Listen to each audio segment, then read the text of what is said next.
Je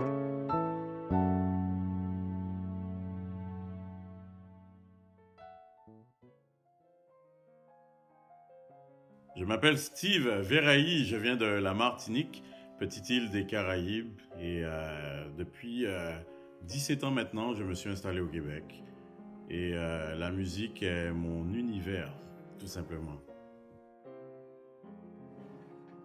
J'aime dire que je n'ai pas choisi la musique, mais que c'est la musique qui m'a choisi elle-même, parce que je suis né dans un berceau musical, mon père étant auteur, compositeur, interprète, guitariste de renom, parce qu'il est aussi co-auteur de Carlos Santana. Donc mon père, Simon Jurade, a découvert son fils, c'est-à-dire moi, et je voulais faire comme papa, le voyant jouer de la guitare un peu partout, passer à la télé, donc je voulais suivre ses traces, et c'est pour ça que j'ai pris ce chemin tout naturellement. De vivre avec un père musicien, c'était génial parce que je découvrais un peu le monde de la musique dès mon plus jeune âge, puisque déjà, étant bébé, j'étais déjà en studio pour des enregistrements de mon père. Je voyageais beaucoup, surtout en France, dans les Caraïbes. Et j'aimais ça. J'aimais découvrir différentes places, voir l'appréciation du public aussi, parcourir les radios, les télés. C'était un univers passionnant pour moi. Et tout petit, je pense que j'avais 4 ans quand j'ai interprété un titre pour la première fois avec mon père.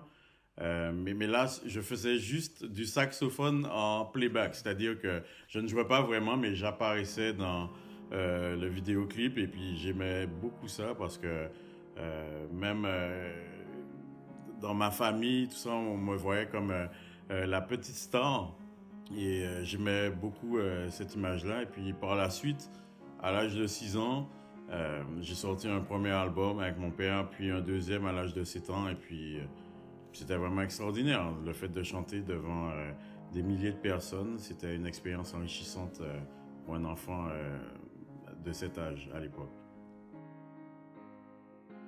Mon père m'a toujours dit que si un jour je veux faire de la musique mon métier, qu'il faut apprendre à lire, à faire du solfège, apprendre les notes, que ce soit en clé de sol, en clé de fa.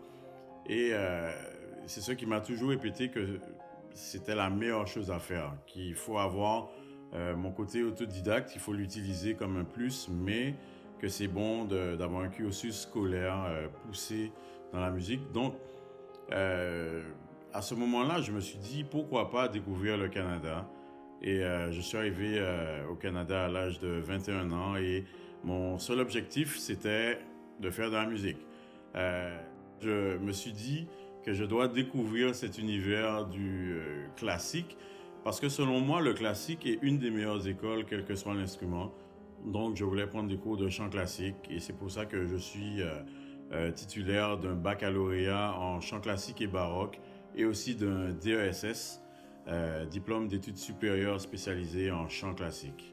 Ça n'a pas été facile au début, pourquoi? Parce que ce que je voulais apprendre comme bagage musical, c'est ce qu'on me demandait de posséder à l'entrée d'admission, à l'audition d'admission de l'Université de Montréal. Donc c'était quelque chose de très difficile au début. J'ai dû travailler fort et puis finalement pour poursuivre mon rêve. La musique est vraiment un langage universel, un langage qui vient se loger au plus profond du subconscient même, je dirais. Donc, pour moi, c'est le langage le plus puissant qui peut véhiculer des messages positifs, des messages d'amour. Et Mezzo Forte se, se donne comme devoir d'amener tout élève au plus profond de ses émotions, à exprimer ses émotions à travers ce langage extraordinaire qu'est la musique. Et moi, de par mon expérience, ben, c'est de partager avec mes élèves mon expérience, tout ce que j'ai déjà vécu et leur permettre de s'exprimer parce qu'on a tous quelque chose à dire.